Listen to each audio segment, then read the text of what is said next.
We have unprecedented fiscal and monetary stimulus. We're expecting a stronger recovery, but it seems that COVID infections are really not helping.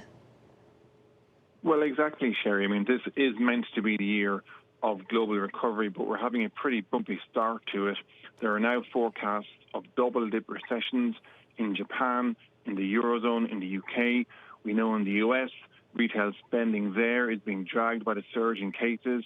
Only China is enjoying a kind of a V-shaped recovery, but even there, the consumer remains nervous. Retail spending is still not where it was before the virus, and that's because there's some nervousness about the outbreak of the virus in the northern areas. So I think the overall theme is that, yes, the world economy is still expected to recover this year, but at the same time, there's going to need to be a material rollout of the vaccines over coming months to keep that kind of base case on track. And right here, right now, the start of the year has been more choppier, I think, than even most optimists expected. And the problem there is that perhaps this recovery, even if we get one, is not really being an even, equal recovery.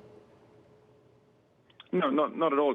I mean, to be clear, what we're going to get in the first place will be a large jump in all of the economic data everywhere just because of the base effect. So the world economy will appear to be booming just because you're comparing data this year to much worse figures a year ago. So that gets into the whole debate around a rebound versus full recovery. And either way, there's an expectation that the richer and more advanced countries will probably make more progress in distributing the vaccines early on. That's one of the concerns among economists, and that will leave something of a divergence with poorer and emerging economies and having a kind of a bifurcated global economic recovery.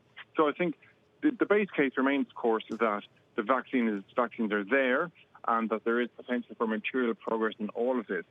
But I think there's a kind of a realization now among economists that this may not be a linear path, that the rollout of the vaccinations and the recovery for the world economy might be more complicated than initially thought. And of course, in terms of inequality, Hong Kong's come under a lot of criticism, particularly as a lot of the lockdown measures affected parts of the city that the poorest, which really exacerbated the already world-beating income equality gap there. We're hearing that at least part of Kowloon are getting restrictions lifted. What are we hearing about what's going on there? Well, that's right, Heidi. Over the weekend, I pushed in a kind of a quasi-lockdown over Kowloon to contain an outbreak of the virus.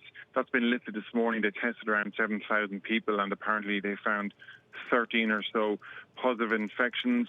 I think it just speaks to the idea that even in jurisdictions like Hong Kong, where the virus is under relative control, authorities remain quite nervous of an outbreak, and they're willing to take whatever measures are needed to kind of curb it. This is the most stringent steps that the Hong Kong authorities have taken since the virus broke out a year ago.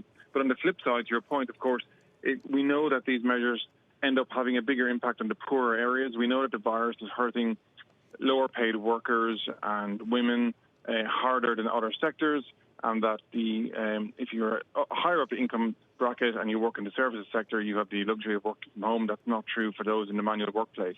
And this measure taken over the weekend speaks to that theme that it hits the poorest part of Hong Kong hardest. So I think there is an aspect of inequality to it, but there's also a sense of nervousness among authorities that as we approach Chinese New Year in this part of the world, there's a sense that the virus is not yet under control and that they're willing to take whatever steps are necessary to try and curb it.